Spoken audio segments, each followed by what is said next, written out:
할렐루야. 우리 앞뒤자가 축복하시겠습니다. 사랑하고 축복합니다.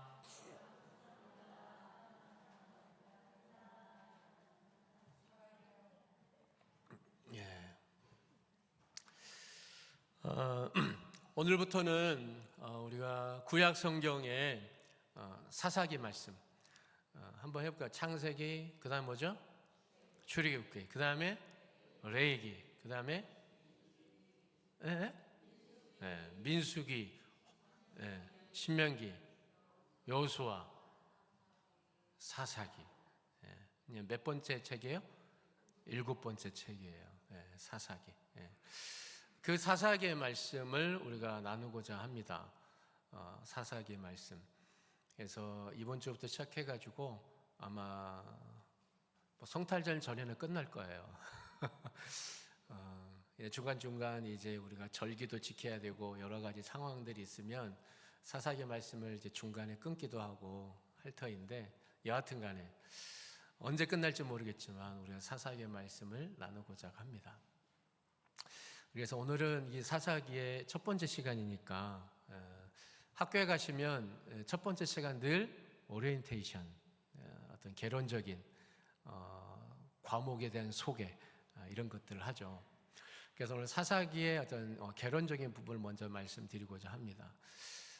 사사기는 지금으로부터 3,000년 전의 이야기예요. 3,000년 전의 이야기.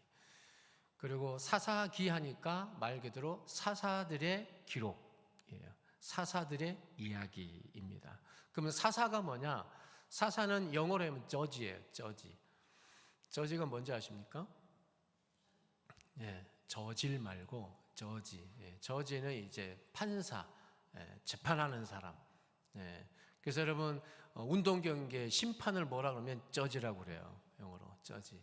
심판. 그래서 그 심판들의 이야기, 심판관들의, 판사들의 이야기. 근데 사실 오늘날 우리가 사사란 말을 쓰지 않잖아요, 우리나라는. 근데 왜 사사기일까? 왜 사사란 말 썼을까라고 하면 이제 그걸 찾아가 보면 사실 한글판을 받기 전에는 여러분 한자어로 많이 기록되어 있었습니다, 성경. 옛날 성경 기억나시는 분들은 아시죠? 한자를 모르면 읽기가 어려운 그런 성경책이었어요.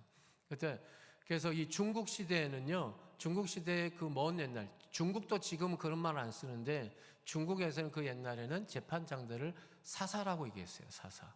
그래서 그것을 그대로 한자어로 쓴 거예요. 그것이 오늘날까지도 그냥 편하게 오래된 습관처럼 여겨졌기 때문에 사사기라고 기록되어져 있습니다. 사사기의 저자는 사사들의 마지막 사사. 여러분 사사 혹시 기억나는 사사가 있으십니까? 손이 3개인 사사가 있었죠. 삼손이에요. 웃어주시면 얼굴이 덧납니까? 손이 3개인 사사 삼손. 비웃지는 마시고 여하튼 또 그리고 기자로 시작해서 오늘로 끝나는 사사가 있죠. 기드온 사사. 그 다음에 여자 하면 샴푸 이름 같기도 한 뭐죠? 드보라라는 사사가 있습니다. 왼손잡이 사사가 있어요. 예훗. 점점 얼굴이 어두워지시는 거 보니까 기억은 안 나시고 더 이상 묻지 마세요, 이런 분위기인데, 근데 그 사사의 마지막 사사로 일컫는 사사가 있어요. 기름 부음을, 다윗에게 기름 부었던 사사, 사무엘이에요. 사무엘. 그래서 이 사사기의 저자는 누구냐? 마지막 사사인 사무엘일 것이다라고 학자들은 추측을 합니다. 그런데 추측일 뿐이에요. 객관적인 근거는 사실상 별로 없기 때문에 추측이 불과한 것이지만 여하튼 사무엘에 쓴 사사의 기록입니다. 사사들에는 총 12명의 사사가 등장하는데요. 그 사사들은 이렇게 두 갈래로 갈라져요. 큰 사사, 작은 사사. 큰 사사라고 해서 뭐 머리가 큰 사사냐, 뭐 힘이 센 사사냐, 이게 아니고 그냥 내용, 분량이 많은 사사는 큰 사사, 내용이 적은 사사. 내용이 적은 사사는요, 한두 절로 끝나는 사사들도 있어요. 그런 사사는 작은 사사라고 구분되어져요. 그런데 이 사사들의 이야기, 사사기의 이야기, 이것은 하나의 패턴을 가지고 이야기가 전개가 됩니다. 어떤 패턴이냐면 하나님의 백성들이 하나님의 땅에서, 가나안 땅이죠, 하나님이 약속해 주시고 하나님의 율법이 머물고 하나님의 말씀의 통치가 있는 그 땅에서 하나님의 백성들이 살아갑니다. 그런데 하나님의 백성들이 하나님의 말씀을 잘 듣고 하나님의 말씀 안에서 살아가야 되는데 제대로 살지 못하죠. 그냥 가나안 땅의 우상 숭배와 또 음란한 문화에 동화되어서 점점점 하나님을 멀리하게 되고 하나님의 신앙 안에서 벗어납니다. 그래서 죄를 범하게 되죠. 그러면 이 죄로 인해서 억압을 받습니다. 하나님께서 이방 민족을 들어서 전쟁을 일으키시고 그들을 통해서 약탈당하게 하시고 고통을 당하게 하시고 압제를 당하게 하셔요. 그럼 이 너무 고통과 어려움이 심하니까 어떻게 합니까? 이스라엘 백성들이 하나님께 부르짖습니다. 우리를 구원해달라고. 이 어려움을 하나님 방관하지 마시고 고쳐달라고, 회복시켜달라고, 우리를 구원해달라고. 그 간절한 부르짖음을 하나님께서 들으시고 하나님은 긍휼과 자비를 베풀어 주셔서 한 사사를 세우십니다. 예를 들면 여러분 아시는 삼손과 에훗, 드보라, 그러한 같은 사사들을 하나님께서 그때마다 세우십니다. 그리고 사사들을 통해서 그 이방 민족들을 제압하게 하십니다. 물리치게 하십니다. 그래서 이스라엘 백성들을 구원해 내주셔요. 그러면 이 이스라엘 백성들이 그 하나님의 은혜에 감격하고 감사함으로 다시금 하나님 말씀 안에 들어와 살게 됩니다. 근데 그렇게 잘 살아가면 좋은데 그렇지 않죠. 이들이 또 죄를 범하기 시작해야 돼요. 하나님을 떠나게 돼요. 우상을 숭배해요. 음란한 문화에 다시금 동화됩니다. 그때 또 이제 하나님께서 이방 민족을 세우셔서 전쟁을 일으키셔서 그들에게 고통을 주고 또 이들은 고통 가운데 하나님께 부르짖죠. 구원해달라고. 그럼 하나님께서 또 한 사사를 세우셔서 그들을 해방시켜 주시고 구원시켜 주시고 또 이스라엘 백성들 어떻게 해요? 감격하고 살다가 또 죄를 저질러요. 우상 숭배해요. 여러분 이렇게 패턴이 반복이 돼요. 아마 이 사사기 말씀을 쭉 진행해 가면 아마 이런 지겨운 패턴을 여러분들이 계속 들으실 거예요. 근데 이 사사기가 그렇게 패턴이 계속 진행된다라는 겁니다. 이게 사사기의 주된 내용인데요.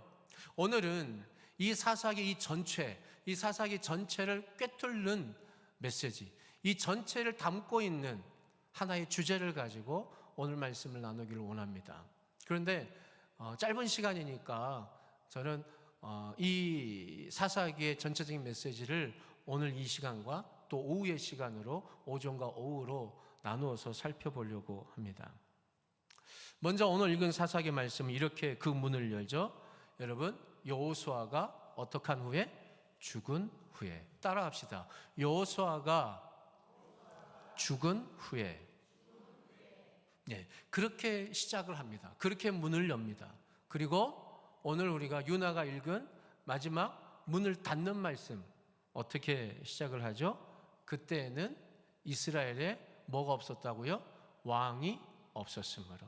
따라해 볼까요? 왕이 없었다. 자, 그러면 앞에 따라한 것과 뒤에 따라한 말을 함께 해봅시다. 여호수아가 죽었다. 왕이 없었다.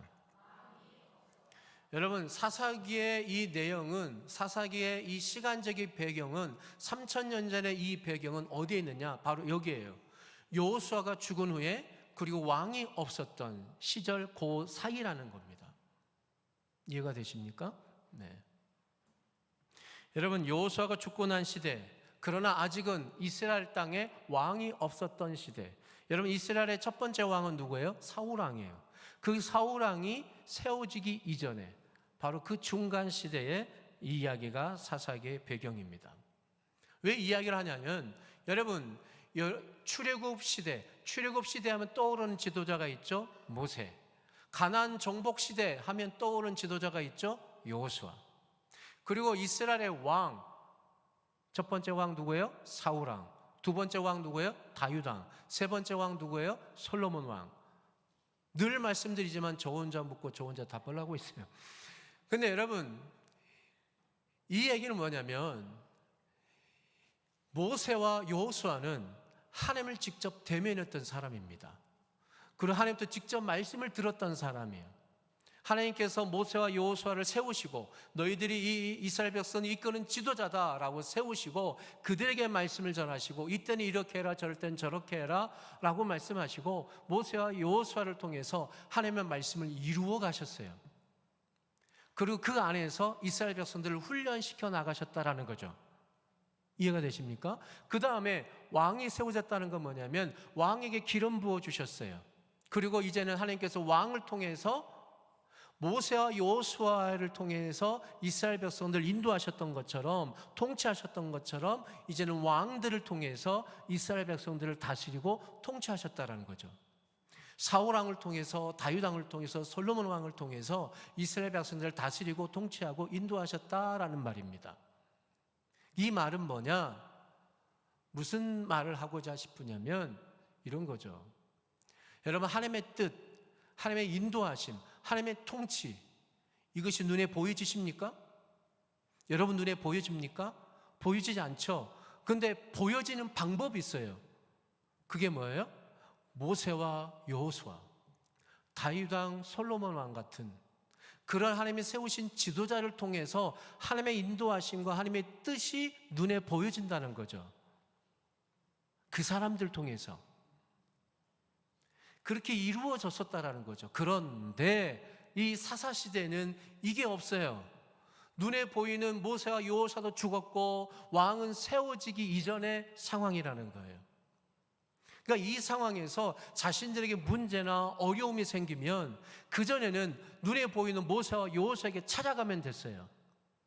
왕이나 솔로몬 왕이나 다윗 왕에 찾아가면 됐다라는 거죠. 근데 이 사사시대는 그게 없다라는 거예요. 해결 방법이 없다라는 거예요.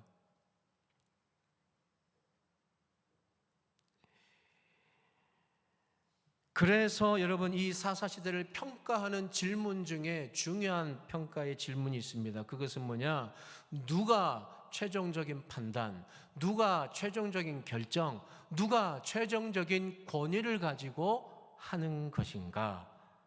여러분, 그래서 사사기를 읽다 보면 4번이나 반복되는 표현이 있습니다. 그것은 뭐냐면 왕이 없었으므로, 왕이 없었으므로, 여호수아가 죽은 후에 왕이 없었으므로. 여러분, 21장 25절 결론은 무엇이에요? 그래서 그때의 사람들은 어떻게 행했다? 각자의 자기의 소견대로, 옳은 대로, 자기가 생각하기에 옳다고 생각하는 방법대로 행하였다라는 것입니다. 여러분, 지도자들이 있을 때는, 눈에 보이는 지도자들이 있을 때는 그 지도자 그냥 따라가면 됐어요. 그 지도자가 잘못 인도하면 그 지도자에게 비난하면 됐었어요. 왕이 있었으면 왕의 말을 따르면 됐어요. 왕이 잘못된 결정하면 왕이 벌 받았어요. 왕에게 비난하면 됐어요. 그런데 그러한 눈에 보이는 지도자가 없을 때는 자기 소견에 옳은 대로, 작자가 생각하는 옳은 대로 행하였다. 그 말은 뭐예요? 자기의 소견에 옳은 대로 행하다가 잘못되면 책임은 누가 지는 거예요? 자기 자신이 진다라는 거예요. 이게 사사시대 특징이라는 겁니다. 여러분, 이스라엘 백성들은 하나님의 땅에서 하나님의 말씀을 가지고 하나님의 뜻대로 살아가야만 했어요. 그런데 눈에 보이는 지도자가 없으니까 그들은 하나님의 말씀을 따라갈 능력을 상실해버렸다는 거예요. 눈에 보이는 지도자가 있을 때 그들은 하나님의 말씀을 듣고 하나님의 말씀대로 살아갈 힘을 길러야 됐어요. 훈련을 했어야 됐어요. 적응을 했어야 됐어요. 그런데 눈에 보이는 지도자가 사라져버리니까 그 역량이 사라져버렸다는 거예요. 그럴 힘이 없었다라는 겁니다. 자기 스스로 하나님의 뜻을 분별하고 자기 스스로 하나님의 말씀을 깨달을 능력이 그들에게 없었다. 이것이 사사기의 시대의 사람들의 특징입니다. 여러분, 저는 오늘 이 성경의 마지막 구절, 그때는 왕이 없었으므로 사람들이 자기 소견에 옳은 대로 행하였다. 그때에는 왕이 없었으므로 자기들의 소견대로 옳은 대로 행하였다. 저는 이 구절 읽으면 읽을수록 이것이 단순히 3000년 전에만의 이야기가 아니라 3000년 전의 시대에 살아갔던 사람들만의 이야기가 아니라 지금 오늘 이 시대를 살아가는 우리에게도 적용되는 말씀이다라는 생각이 자꾸 듣는 거예요. 그래서 저는 이 사사기의 말씀을 나누고자 하는 것입니다.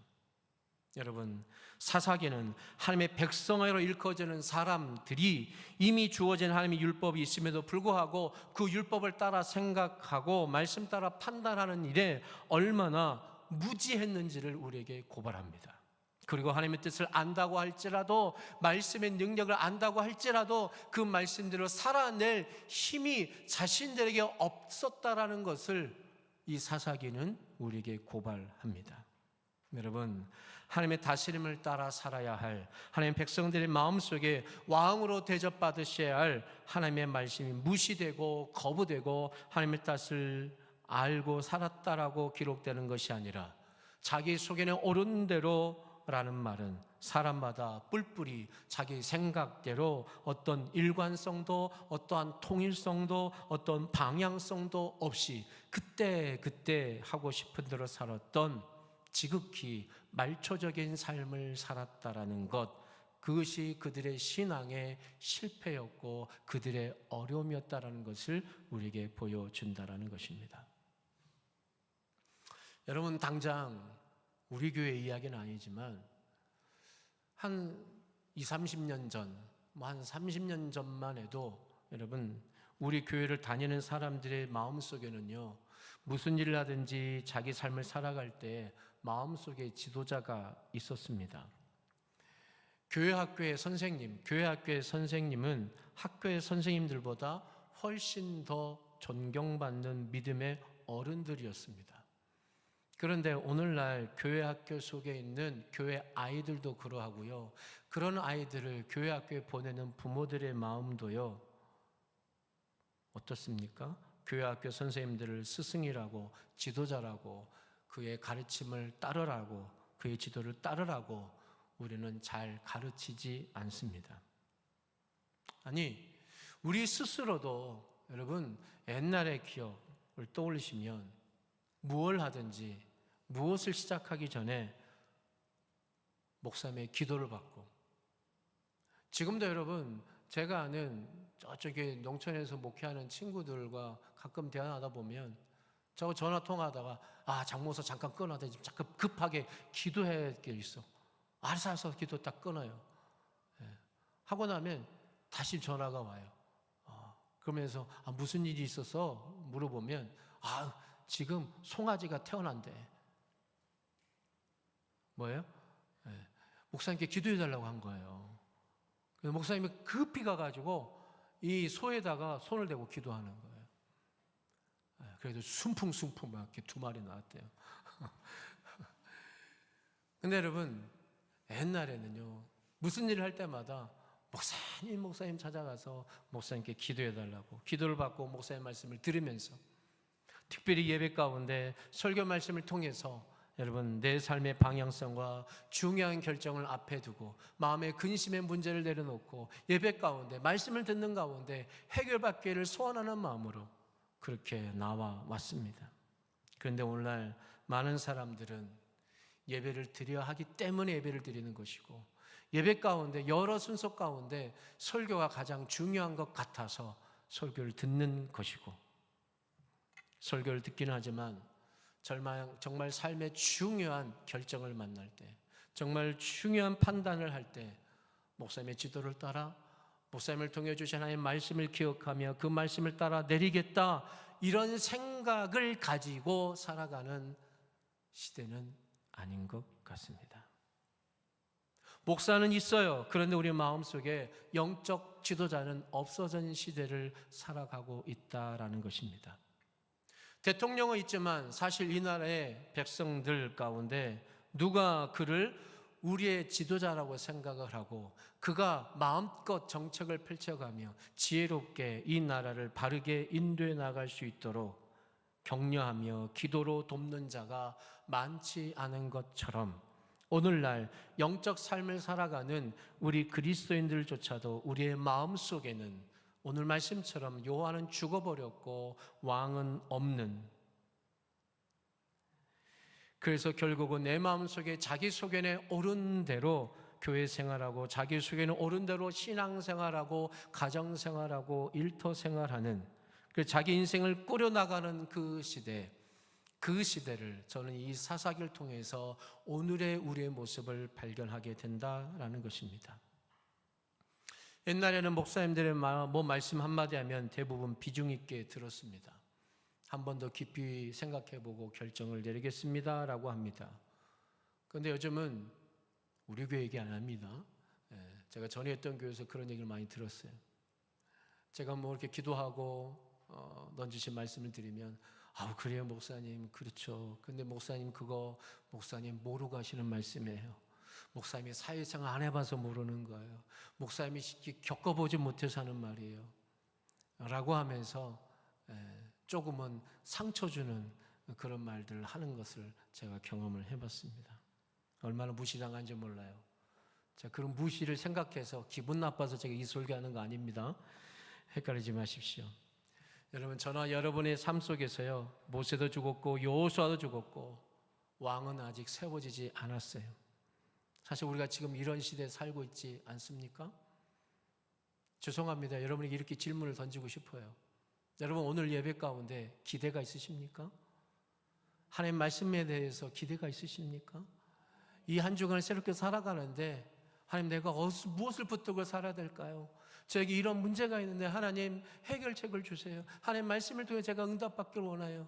하나님이 나의 진정한 사사이지 않으십니까? 내 가정의 사사이지 않으십니까? 내 자녀들의 삶의 문제의 사사이지 않으십니까? 그 하나님의 말씀을 나에게 주시옵소서. 하나님, 오늘 목사님을 통해서 하나님의 말씀을 내게 들려주시옵소서. 그런 기대와 소망을 가지고 이 자리에 나와 있느냐? 아니면 그냥 주일이니까 예배는 가야 되겠고 예배 안 드리고 딴 데 가면 큰일 날 것 같고 그래서 예배자리에 나와 있고 예배자리에 나와 있으니까 그래도 설교는 들어야 될 것 같고 그래도 축복기도는 받고 돌아가야 될 것 같고 그래야 찜찜하지 않을 것 같고, 여러분 그런 마음으로 나오고 있지는 않습니까? 그러면서 일주일 동안은 내 마음대로 자기 생각대로 자기 가치관대로 자기 기준대로 자기 소원대로 자기 원한 뜻대로 뻗어 살아가면서 그저 나는 그러면서 기도는 주님하고 찾지는 않으십니까?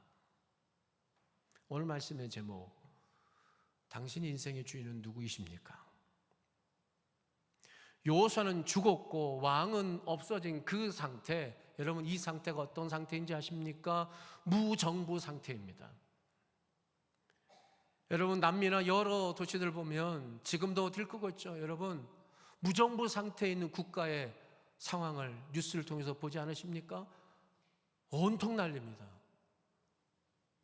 경찰이 아무 소용없어요. 법이 아무 소용없어요. 무정부니까.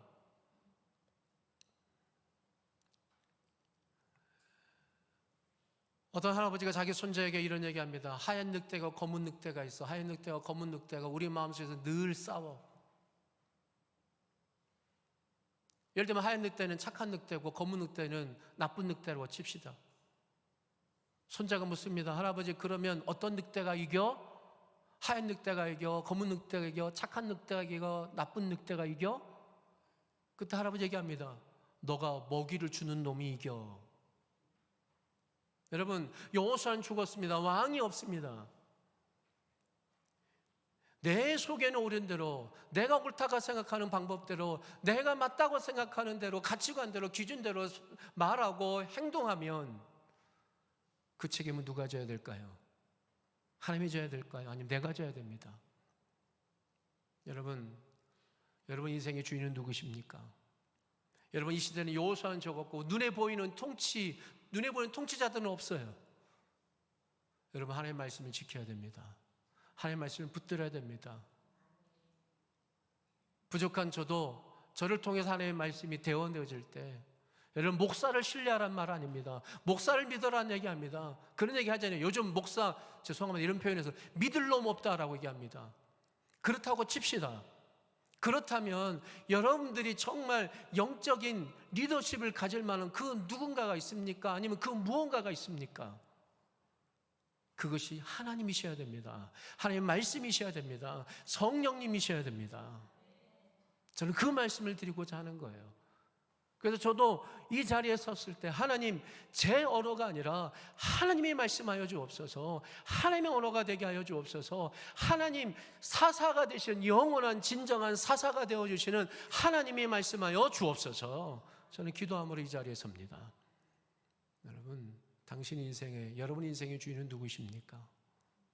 이 사사기를 공부해 나가면서, 배워 나가면서, 하나님의 말씀을 나누면서 다시금 굳건히 세울 수 있기를 바랍니다. 이 한 주간도, 여러분 인생도, 여러분 인생의 주인은 하나님이십니다. 입술로만 예수님 예수님 하는 게 아니라, 입술로만 주님 주님 하는 게 아니라, 여러분 주님은 주인님이라는 표현입니다. 여러분 인생의 주인은 주님이십니다. 주님만 붙들고 살아가시기를 바랍니다. 기도하겠습니다.